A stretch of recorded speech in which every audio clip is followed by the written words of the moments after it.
my darling. Excuse me, Earth, Wind, and Fire. We got another type of weather that just. You can't cut off Earth Wind. You gotta titrate down. You gotta smooth it out. Like. Sorry. Let me give you the right. Let me do it right. Come on now, like give me a little light. Yeah, nice, very nice. Ladies and gentlemen, I just learned the fade out from Dia Sims. One time. Dia. Yes. It is a pleasure. Like on a serious, this moment right now feels out of body because, and you've been there before where you work for somebody and then now you have the opportunity to have a candid conversation, professional dialogue about the state of America, COVID, you know, personal things, family, new businesses. I seen it yesterday. Yes. So I say that to say, it's just a pleasure to have you. So I'm taking this moment to just say that you are an example, not to just young women that you're motivating, but seriously young men like myself that continues to stay on this journey of leaving a legacy. So one time, ladies and gentlemen, Dia Sims. Thank you so much. Thank you so much. So thanks for being here on FRTV. First of all, how's the family? How's everybody during this time? Everybody's doing well. We're safe and well. We're inspired by the revolution that's happening. I think we can do to support. We are all in. And look, times are crazy, but all beautiful things come on the other side of crazy. Sure. So Dia, let's take a trip back to as far back as you're comfortable to go. As far as, are we going back to California where you was born, but then Queens where you were raised for the most, then Morgan State. Shout out to all the Bears out there. I remember when I found out that the head of, I said, as a bear like me, I feel so inspired. So can we take a trip back to your childhood for a minute and just tell us sure. You were raised, because I have the privilege and honor to know a lot of your family members, and you know I know that you get a lot of your cadence and aura from your beautiful and wonderful mother. So can you take us back to that time? Yeah, absolutely. And actually, speaking of Morgan, I remember when, shout out to Erica Pittman, had interviewed Flex to be the mayor of DC, start the district of Ciroc. And she said, I think this guy's gonna be good. I only got to meet Flex for like 5 minutes, but I was like, well, do you love this guy? And then I did see that you went to Morgan. And I was like, okay, all right, that's official. Ooh, that helped. That helped. He's hired. Hire him. I love it. Yes. Yes. So I won't bore everybody going too far back, but yeah, born in California. My dad was in the military. And I lived in Germany for a while, which I think was important in terms of understanding like a worldview. And then mostly grew up in Queens. And I think that's most relevant to today. That's right, New York. Yes. God bless New York, actually. I'll be up there tomorrow. They're doing it right. Yes. Yeah. Ooh, sorry. Can't do this live. Need live instruction. It's quarantine. All the rules ain't the rules, really. Quarantine, you could drop a phone. No more rules. Yeah. Oh, excellent. I might do it again. I'm smart, but I'm clumsy. All right. So,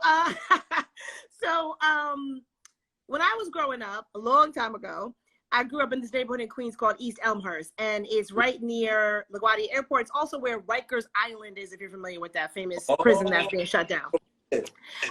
So I was maybe like 9 years old, and I would see Salt and Pepper and like Kid and Play, these guys, especially Salt and Pepper all the time. They would be practicing their dance moves before they were big, catty-corner to my backyard. So my mother would have me in the backyard, like hanging clothes. But I would see, and I was a kid, but I would see them like practicing their dance moves over and over again all day, hearing the music over and over again.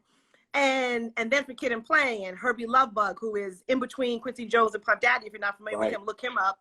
And I definitely didn't realize it as a kid, but watching this like local hobby, this like cultural thing that was important to me and my friends, but it wasn't, people didn't know about it, like outside of our various neighborhoods, turned into like this cool thing that you two-step to a worldwide phenomenon. To like, I'm not even talking about, let's not even talk about now where it's $1 trillion, #1 hip hop biggest industry in the world. I'm talking about when House Party came into real movies. And I was like, oh my God, my neighbors have movies in every movie screen in the country. It clicked. Absolutely. And I think it definitely laid the foundation for realizing, A, you can do the things you love can be what pays you. Right. B, the things that come out of our culture can change the world, right? Not in a small way, but literally the way you walk, the clothes you wear, the things that change your mood. Puff always talks about music being second only to religion and the way it can galvanize people, right? In a way you can actually, your whole mood can change. The level of inspiration, the race you run, the relationship you're into, like music can actually change that. And I think having witnessed that firsthand, coming from a musical family actually too, it definitely, I didn't go the straight and narrow path. I started off with a much more straight-laced career, but I think it's no coincidence I ended up working with Puff for 14 years. Correct. And Dia, and a little bit before that, before getting to that mecca of a man, right? You was running Republic Garden or helping Mark Barnes run, and I have this series called The Chocolate City Story where I get, native Washingtonians that came to and the point is, I feel like you have a slight Chocolate City story because there was a stint where you were working with Mark Barnes, who going from Mark to Puff, it's like tell us that climb. Yeah, so for those who don't know, Mark Barnes is legendary in the DC area in terms of not just known for throwing the best and most beautiful events, but his discipline in the way he runs his businesses, I think is unparalleled. And I've working in spirits, I have seen thousands of nightclubs and lounges, right? The thing that Mark, and this was 20 something years ago, the thing that distinguished him is you could stop by any day. You could pop up any time of day. You roll up to Republic Gardens at 2 p.m. on a Tuesday, it's going to be pristine. You go in the back of the kitchen at 3 a.m., it's going to be pristine, and the food is going to be unrivaled in the city. And we learned so much. Myself, my dear friends still to this day, Tony and Dawn, we used to have we would call Tony D and Dawn for ease. We used to throw these parties with Mark once a week. We would have over 1,000 people, and I was probably like 24 years old. And Mark trained. What was the name of the party, dear? Oh, it was Liquid Wednesdays. We had to have a like. Wait, what's today?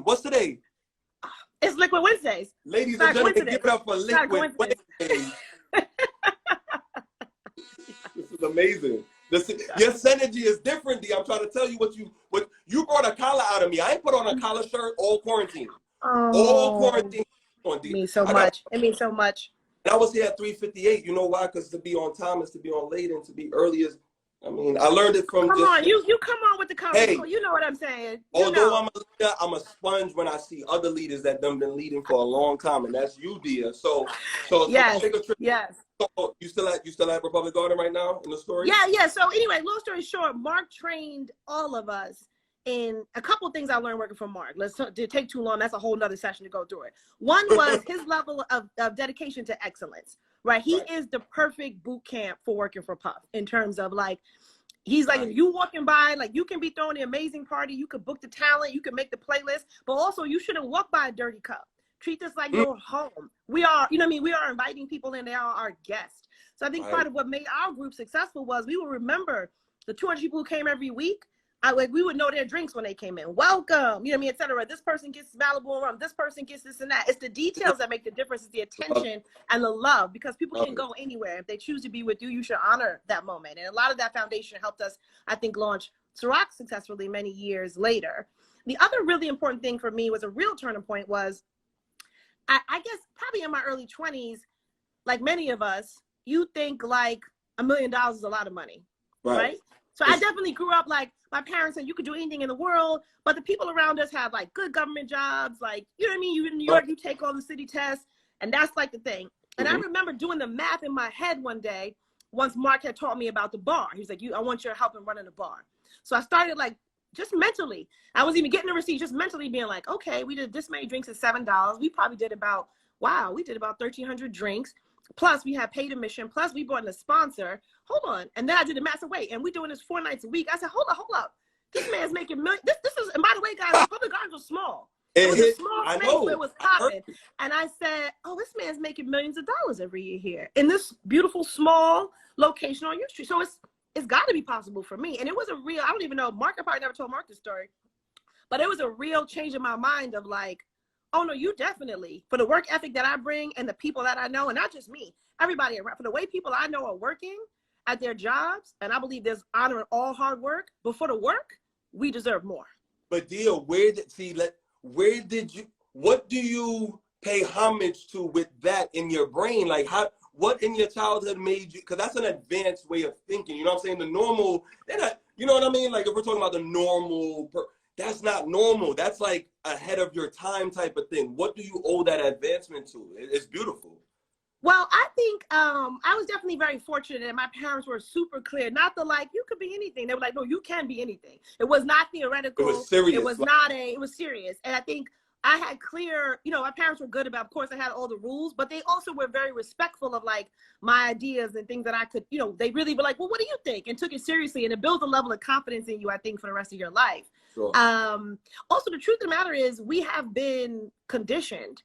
And you have to shake off the conditioning of Black people services being discounted or going out and asking for just a little bit, or even the conversation that money is a frightening conversation to have. Right.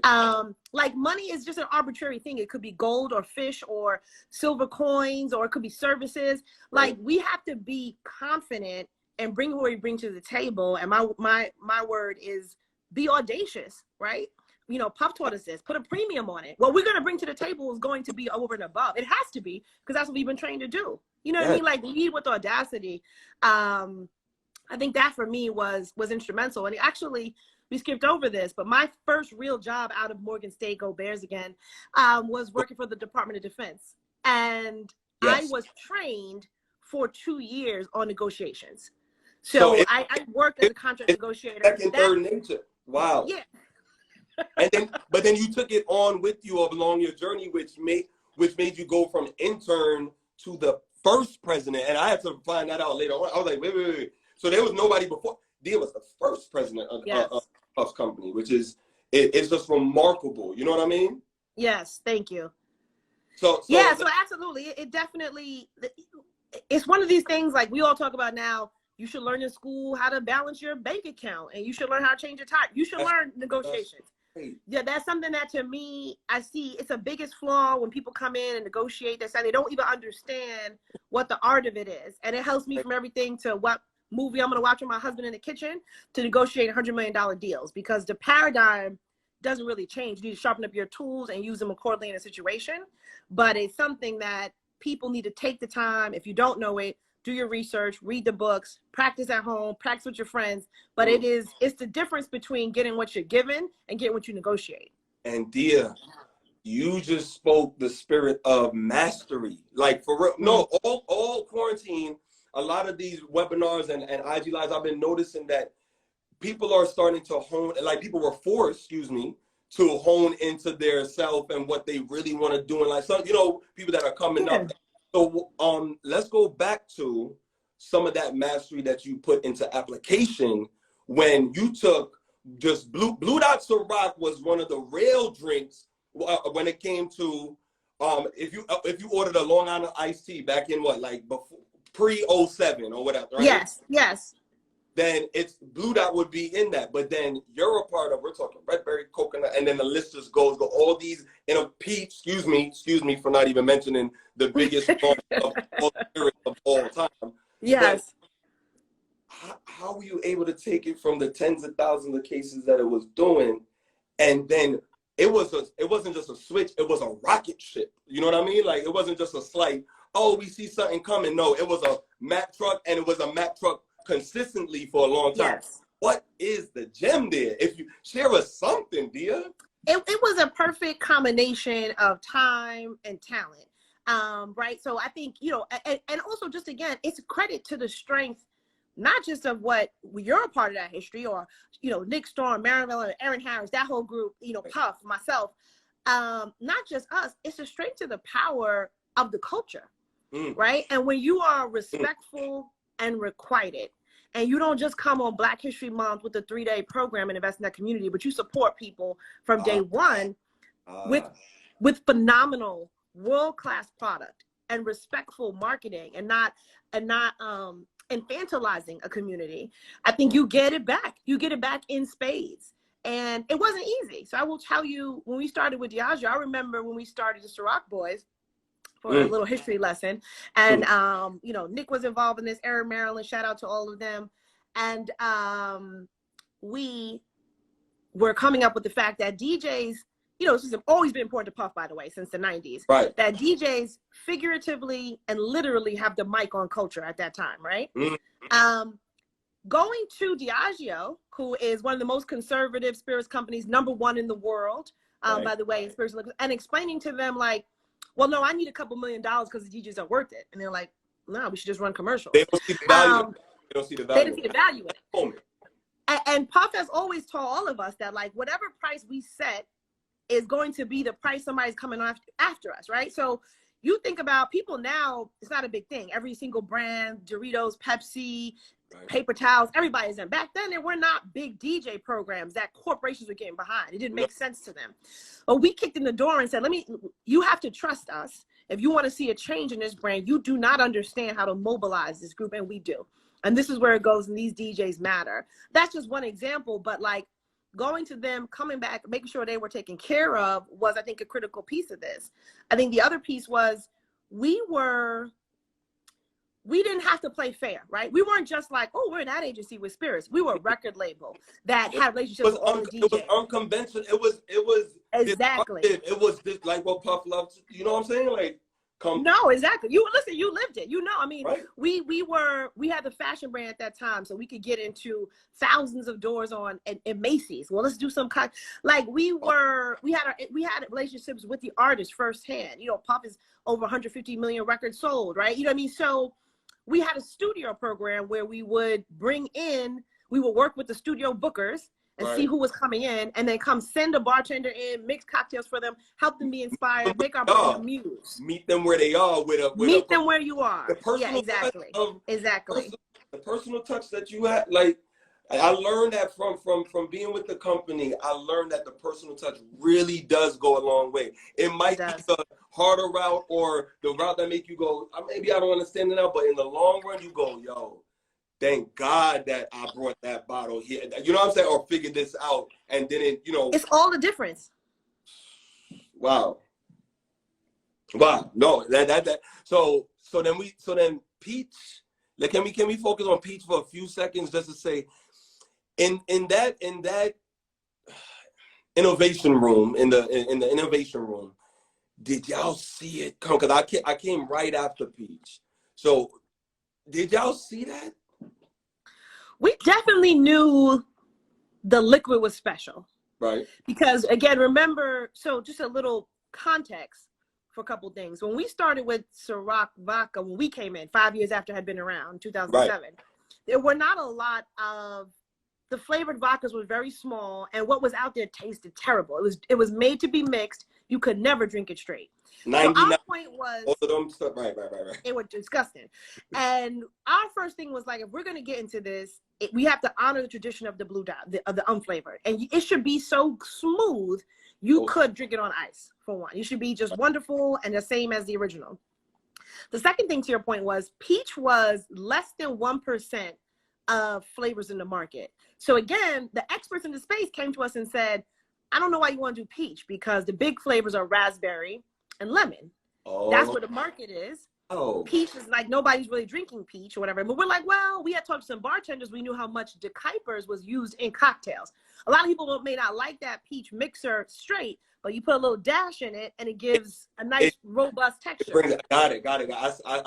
I'm feeling it.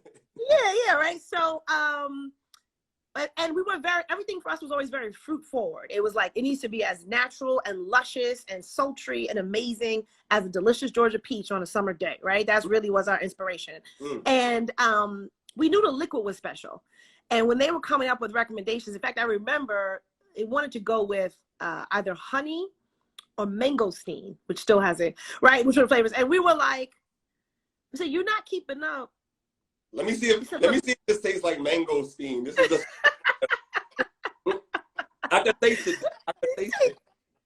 And I was like, no. I said, first of all, you start now. Remember, now we all live on our phones, but this time it's just getting bigger. So we're like, first of all, people are on their people are on their Blackberries. So you can't even, your brain can't even auto fill in mangosteen when you're walking by the vodka section, right? You're just like, I don't know. What color? Anybody listening right now? What color is mangosteen? How do you spell it? What does it taste like? We were like, you're too sexy for yourself. Like you are facing each other which happens in a lot of industries. You face each other and be like, oh, that's passe. No, face the consumer. Right. What do they love? What can they understand? What will the color match up? Like, what's going to, essentially call to them? Right.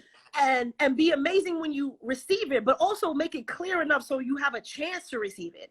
Right. So we went out, and a lot of things, again, which is a perfect storm, where it happened to be DC, Howard homecoming weekend. Hey. And it was just a perfect confluence because we got to get it out in the market where at a minimum, the whole East Coast is in DC during that time. Right. And in fact, it was so good, it was so smooth that we had to go so hard on responsibility programming. We had to be like, we know it tastes like juice, but it is vodka. So we went hard. Celebrate life responsibly. I'm trying to tag it to some. Is this when y'all? Yeah, I think this is when we started really leaning into the celebrate life responsibly, and really pushing. We used to do the Ciroc waters and making sure, making sure people also were drinking it responsibly. But it was out of there. I mean, we lived. It's not even it's like an urban legend, but we really had like a peach distributor truck be hijacked. Like, no, it's like unparalleled in history. The peach alone, at that time, just peach was like almost double the whole Belvedere franchise. It's a case history in spirits history for the last 100 years, legitimately. And I also think like Puff doesn't always get the credit for like, he's doing fun stuff, he's cool, but that was like business genius in terms of other spirits dream of like a story like that.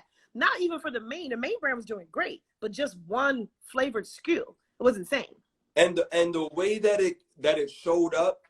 Because the infamous story out of DC, and God rest his soul, Gary Richards, he had like a few like him and Mark figured it out at the park where it wasn't enough to go around. But meaning everybody knows about this urban legend that Pete Ciroc just shot through the sky roof.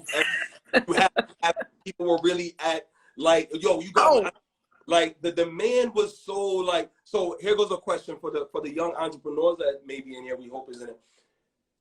What tools, like, do you guys start holding yourselves to a standard? Do you hold yourself to a standard after that now we have to do even better? Now, it's so astronomical, of course, reachable and attainable. But if you don't meet what that just did, is it an all around fail with the thing that came after? You know what I mean? Yeah, you could feel that way, but no. I mean, the thing is, like, have you ever heard Jay-Z say this? People used to say to him, like, you never done anything as good as Reasonable Doubt. And he's like, I saved up my whole life to do Reasonable Doubt. That was my first, I had that in my mind for 20 years. He's like, I will never, you're right. I'll never be able to do that again. And it's the difference between people, you guys ever watch like Unsung on TV One? It's the difference between people who look back and be like, damn, what a blessing. I had one of the biggest singles in the world. And maybe I never did anything after that, but what a ride that was. Right. Like, I think you have to frame how you look at it, right? Yeah, you don't have to live your life trying to figure out how to get to that achievement again, but you should be so damn grateful you had a chance to even be on that ride. Right. Gratitude and gratefulness. So after Peach, and let's jump out of the spirits. Unless were there any other highlights from your eyes? I mean, it was so many others. That pineapple was the summer collide, watermelon, the recent one, like that. That LTO had to come back. They had to take out the LTO that bring right. So anything else from the spirit standpoint that has helped shape, the what happened yesterday, the hot off the press news. I would say No, I got I got my St. Liberty. Hey, ladies and gentlemen, new whiskey alert. I wanted to do a whole thing for you. New whiskey alert. St. Liberty.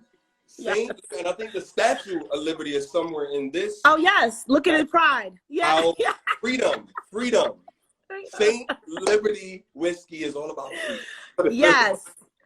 And what I learned from that time is when Puff and I first finished the deal, along with the CFO Derek Ferguson at that time, in 2007.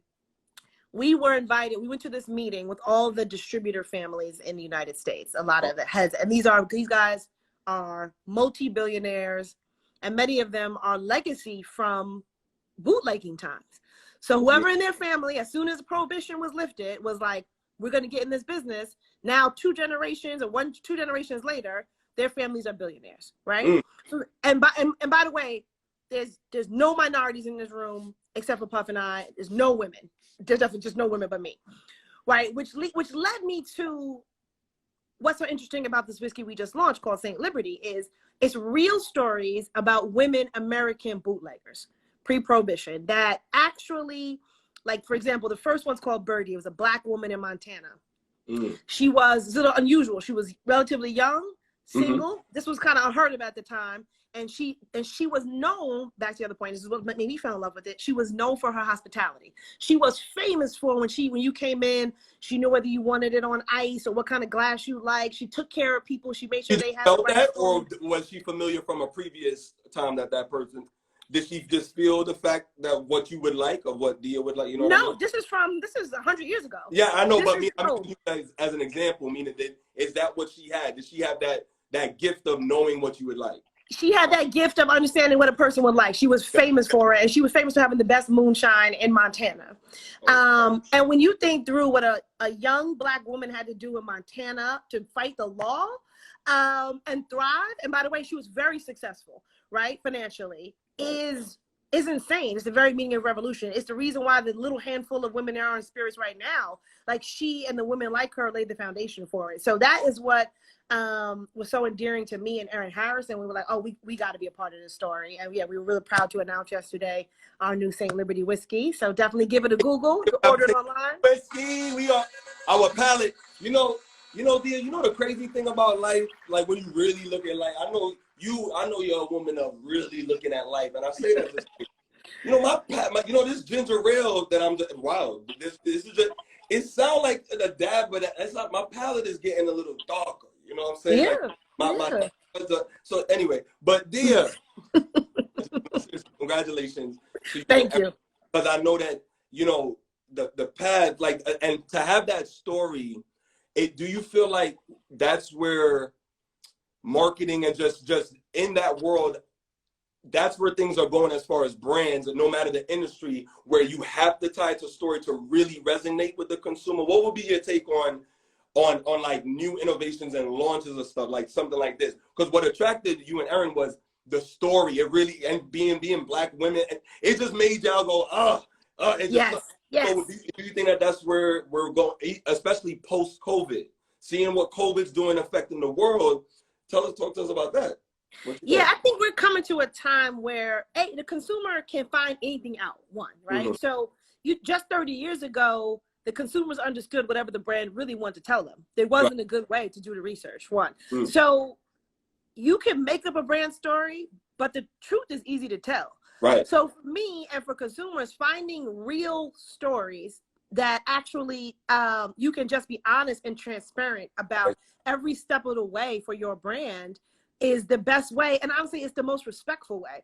I think you do a disservice when you try to trick the consumer. The culture can't be tricked, right? So you may have a hot week, but I don't think you can build a sustainable brand if you're not rooted in honesty. I think we got to do the job of supporting brands who are honest. And when you walk into a store, if you're having I also worked in cannabis for a while, and I would encourage, if you go into a dispensary, ask the question. Those guys know their stuff in the dispensary, most of them, right? If you go in there and ask the question like, oh, I'm interested in this brand. Do you know if they have any women on their leadership? Or do you have any Black people on board? Yeah. Or I like this dispensary, but anybody Black working tomorrow? Anybody? Like, ask the questions. Right. Ask the question. We got to start to hold people accountable, because our money is very valuable.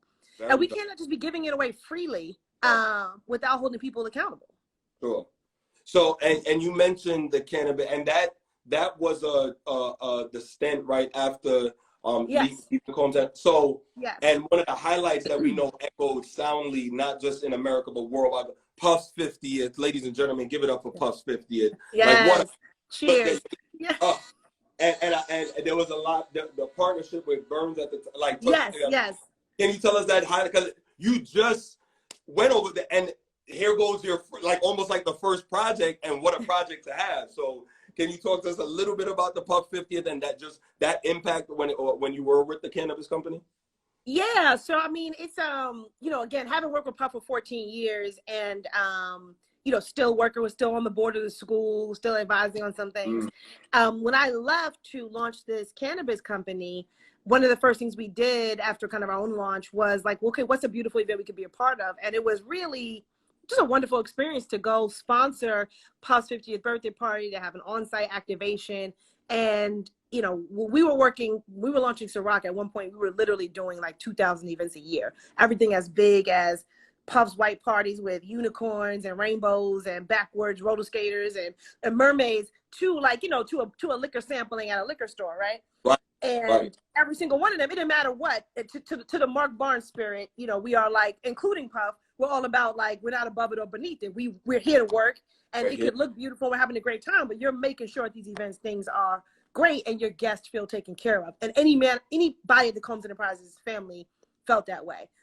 And although, of course, I consider myself bad boy for life, at this 50th birthday party, it was a beautiful thing to be there as a sponsor and as a guest. And I felt it. The sound guy.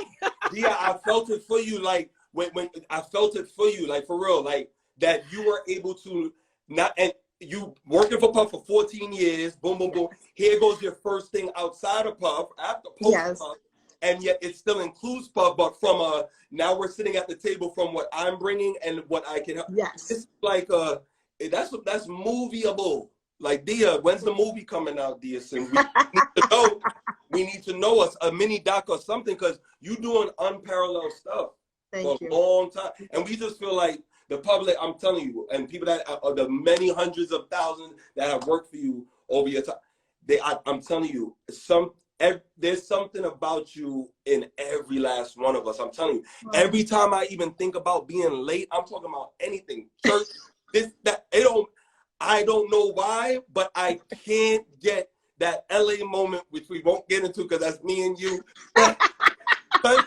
Sunset office, and I said, "Nah, this gonna mean something. This gonna mean something down the line." Because I felt the firm affair, and I want to tell you, dear, to even give me this 30 minutes, I'm telling you, I appreciate it. It takes it out, but I want to respect your time. Thank you so much. And before you go, Dia Sims, what would you like your legacy to be? If you think you have control over your legacy, or if the universe and God has something else for you, or a mixture of both. Yeah, I mean, for me, it's economic inclusion. I think that entrepreneurship is the most underutilized tool in civil rights. We have a lot of shit to solve right now, from our health to our hope, as a woman, as a Black woman.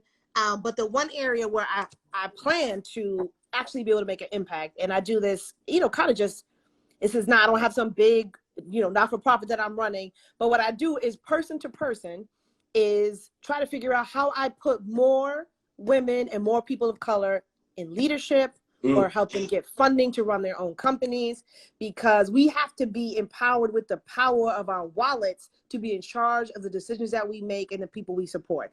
And I support a host of initiatives, and people are doing great things, but for me, it's important. That's my I want people to be thinking through, like, if in 50 years from now, there's another million Black millionaires, there's another couple million Black business owners, then I would say, I would feel to myself, job well done. Job well done. And Dia Sims, thank you so much. Dia, Thank you gotta so much. Slight moment. Let me just say it out loud so that you gotta know. I was 25, no professional experience in the spirits, but I was ambitious. You know, I'm a host, I'm entertainment, all that, and y'all gave me a chance. And y'all really changed my life, and in turn, it's changing my family's life. I'm telling you, I'm forever in debt to you, dear. Serious talk. No, I know I'm over time, but I think it's important that you say that, because we have to be the ones giving each other chances. And no matter what side of the desk you're on, you're hiring or you're being hired. If you're being hired, you got to know you deserve it. And if you're hiring, you got to stop looking at the regular thing. So even for me, starting off as Puff executive assistant, if I was working at Procter & Gamble or some other company, no way within that time period would I be going from executive assistant to president, right? I remember hiring an assistant, shout out to Darnell one time. We loved him. We were going to hire him. He had interned for us. We did a background check, and it came out that he had once been arrested for selling weed.